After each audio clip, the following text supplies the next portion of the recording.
తెలుసుకునేందుకు సరైనటువంటి సమయం అని భావిస్తున్నా. ది గాడ్ ఫాదర్ అనేటటువంటి నవల్లో రచయిత చెప్తాడు, great men are not born great, they grow great. అది రామోజీరావు గారి విషయంలో సరిగ్గా సరిపోతుంది. రామోజీరావు గారు ఒక నైతిక నిబద్ధత కలిగినటువంటి వ్యక్తి.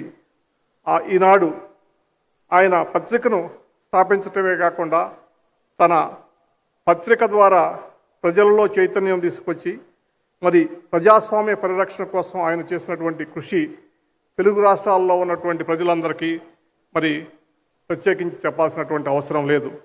అంతేకాదు ఆయన తన పత్రికను ఏనాడు కూడా స్వప్రయోజనాల కోసం వాడుకోలా, తన వ్యాపార సంస్థలకు ఆయుధంలా రక్షణలా వాడుకోలా.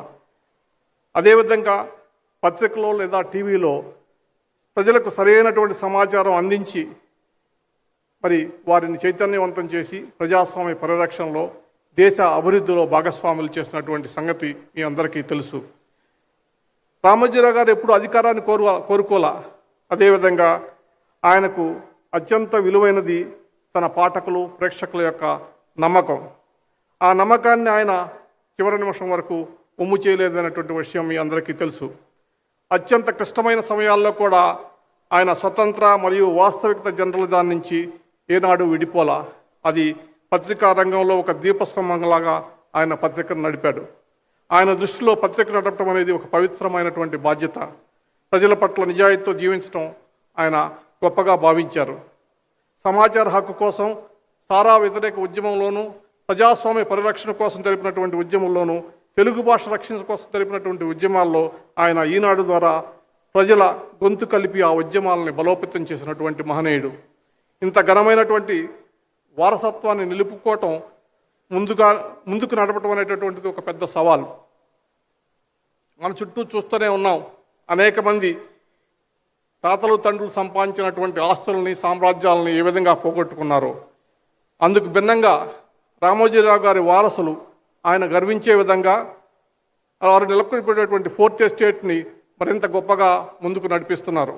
ఆయన కుమారుడు కిరణ్ గారు, కోడళ్ళు, మనవరాళ్ళు, మనవడు ఆయన ఎంచి ప్రోత్సహించినటువంటి ఉద్యోగులు ఆయన ఆదర్శాలను కొనసాగిస్తున్నారు. తెలుగు జాతికి ఈ విలువైన సంపద ఫలాలను ఎప్పటికీ అందేలా జాగ్రత్తలు తీసుకున్నటువంటి రామోజీరావు గారు సిసలైన దార్శకులు. 1978లో మొదటిసారిగా నేను సబ్ ఎడిటర్గా ఈనాడులో ప్రవేశించాను. తర్వాత కొంతకాలానికి నేను లా యూనివర్సిటీలో సీటు రావడంతో నేను లా గ్రాడ్యుయేట్గా ఉన్నాను. అప్పటి నుంచి నాకు ఈనాడుతోటి అనేకమైనటువంటి అనుబంధాలు ఉన్నాయి. మరి అనేక సంవత్సరాల నిరంతర కృషి ద్వారా రామోజీరావు గారి సారథ్యంలో సంకల్పించినటువంటి తెలుగు భాష నుంచి తెలుగు భాషకు అర్థాలు చెప్పేటటువంటి మహానిఘంటువుని ఈరోజు మనం విడుదల చేయడం జరిగింది. ఈ సభను అలంకరించినటువంటి పెద్దల సమక్షంలో తెలుగు భాష గురించి కొన్ని ముఖ్యమైనటువంటి విషయాలను క్లుప్తంగా మీ అందరి ముందు చెప్పదలుచుకున్నాను. ఈ మహానిఘంటువు రూపకల్పన వెనుక ఎంతో మదనం జరిగింది. తెలుగు భాషను సుసంపన్నం చేసిన సమస్త రంగాల్లో తెలుగు భాష పరిపుష్టం కావాలని నమ్మిన వ్యక్తి రామోజీరావు గారు. ఈ మహానిఘంటువు నిర్మాణం జరిపి మన తెలుగు భాష విశ్వరూపాన్ని ప్రపంచానికి చూపించాలని ఆయన కొన్ని దశాబ్దాలుగా తప్పించారు. ఈ సందర్భంగా రామోజీరావు గారి కోరిక వారి కుటుంబ సభ్యుల ద్వారా నేను తెలుసుకున్నాను. అది మీ ముందు ఉంచుతున్నాను. నేను భారతదేశ ప్రధాన న్యాయమూర్తి ఉండగానే ఈ గొప్ప గ్రంథాన్ని ఢిల్లీ నగరంలో ఆవిష్కరింపజేసి తెలుగు జాతి ఖ్యాతిని గొప్పతనాన్ని దేశవ్యాప్తంగా ప్రపంచవ్యాప్తంగా తెలియజేయాలనుకున్నారు.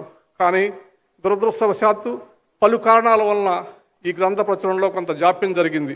అయినప్పటికీ ఈరోజు రామోజీరావు గారి ఆలోచనలకు అనుగుణంగా నిర్మితమైనటువంటి ఈ మహాగ్రంథ ఆవిష్కరణ జరగటం ఎంతో ఆనందాన్ని కలిగిస్తుంది. రామోజీరావు గారు అంటుండేవాడు తరచుగా, ఈ గ్రంథాల ప్రచురణతోనే పని అయిపోదని, తెలుగు భాష ప్రజల భాషగా నిరంతరం మార్పులతో అభివృద్ధి చెందుతూ ఉంటుందని, ఆ మార్పులను ఎప్పుడప్పుడు గమనిస్తూ ఈ నిఘంటువుతో ముద్రణలోనూ అంతర్జాలంలోనూ నవీకరించాలని, అందుకోసం ఒక శాశ్వతమైనటువంటి వ్యవస్థ అవసరమని అంటుండేవాడు. ఈ సందర్భంగా మాతృభాష గురించి కూడా మనం మాట్లాడుకోవాల్సినటువంటి అవసరం ఉంది. మాతృభాష కొంతమంది వ్యక్తుల యొక్క ఆకాంక్ష కాదు. భాష అనేది మన భావ వ్యక్తీకరణకు, మన గుర్తింపుకు, జాతి మనుగడకు సంబంధించినటువంటి విషయం. మీ అందరికీ తెలుసు, తెలుగు భాష లేకపోతే చరిత్ర లేదు, సంస్కృతి లేదు, ఆఖరికి జాతి మనుగడ కూడా ఉండదనేటటువంటి విషయం 1966లో మే 14వ తారీఖున మన రాష్ట్రంలో ఉమ్మడి ఆంధ్రప్రదేశ్ రాష్ట్రంలో అధికార భాషా చట్టం అమల్లోకి వచ్చింది. పిదప ఈ చట్టాన్ని అమలుపరిచేందుకు కొన్ని ప్రయత్నాలు జరిగాయి, కానీ అవి ఫలించలేదు. 1976-79 సంవత్సరాల్లో నామమాత్రపు ఆదేశాలతో కార్యాలయాల్లో తెలుగు భాషను ప్రవేశపెట్టడం జరిగింది. తర్వాత 1983లో శ్రీ ఎన్టీ రామారావు గారి ప్రభుత్వం అధికారంలోకి వచ్చాక ప్రభుత్వ కార్యాలయాల్లోనూ ముఖ్యంగా సచివాలయంలో తెలుగు భాష ఉపయోగించాలని చెప్పేసి ఆదేశాలు జారీ చేయడం జరిగింది. అప్పుడు తెలుగు టైప్ రైటర్లను ఏర్పరిచి తెలుగు టైపిస్ట్ ఉద్యోగాలను నియమించడం జరిగింది. న్యాయ పరిపాలన పదకోశం, కార్యాలయ పదవాళ్ళ వంటి గ్రంథాలను ప్రచురించడం జరిగింది. కానీ 1988 వరకు ఆ కార్యాచరణ అంతగా జరగలేదు. 1988లో ఎన్టీ రామారావు గారు ఒక చారిత్రాత్మక నిర్ణయం తీసుకున్నాడు. అధికార భాషా పరిపాలన మొత్తం కూడా తెలుగు భాషలో జరగాలని చెప్పేసి ఒక నిర్ణయం తీసుకుని ఆ సంవత్సరాన్ని తెలుగు సంవత్సరాన్ని అధికార భాషా సంవత్సరంగా ప్రకటించి అప్పటి నుంచి ప్రభుత్వ కార్యకలాపాలన్నీ తెలుగులో జరగాలనేటటువంటి ఆదేశాలు ఇచ్చారు. దురదృష్టవశాత్తు ఆ తర్వాత తెలుగు భాషకు మళ్ళా పరిపాలనలో అంత ప్రాముఖ్యత లభించలేదని చెప్పించడానికి చింతిస్తున్నాను. రామోజీరావు గారు పాత్రికేయ రంగంలో ప్రవేశించే నాటికి స్వతంత్ర పోరాటంలో పాల్గొన్న పత్రికలు ఉనికిలో ఉండేవి.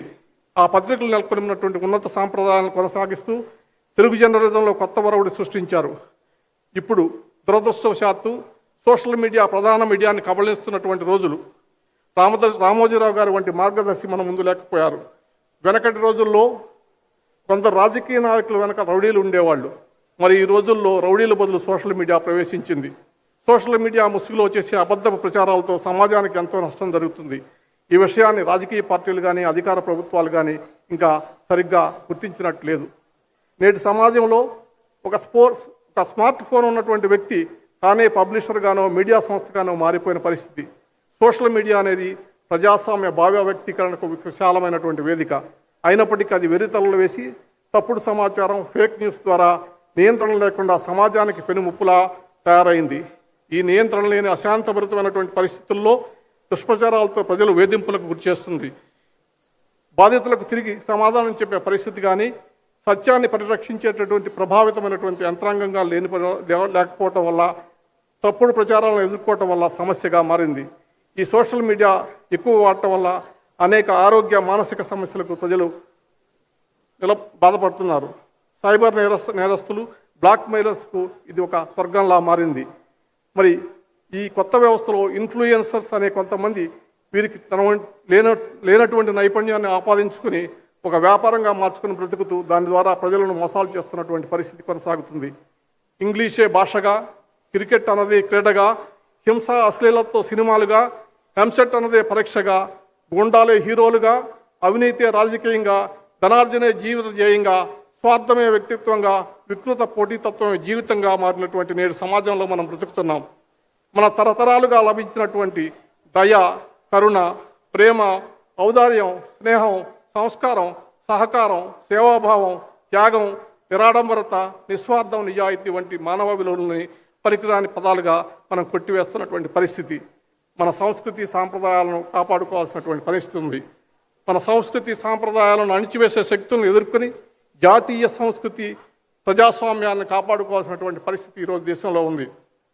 వ్యక్తిగతంగా రామోజీరావు గారు దూరదృష్టి కలిగిన నాయకుడే మాత్రం కాదు, విశ్వసనీయమైనటువంటి స్నేహితుడు, స్థిరమైన నిబద్ధత కలిగిన వారు, విశ్వాసపాత్రులు, ఆయన సంబంధాలను గౌరవించేవాడు, మాటలు నిలబెట్టుకునేటటువంటి మనిషి. తెలుగు జాతి, సంస్కృతి, సాంప్రదాయాలను సంపూర్ణంగా వాటి వికాసాలను పరిరక్షించే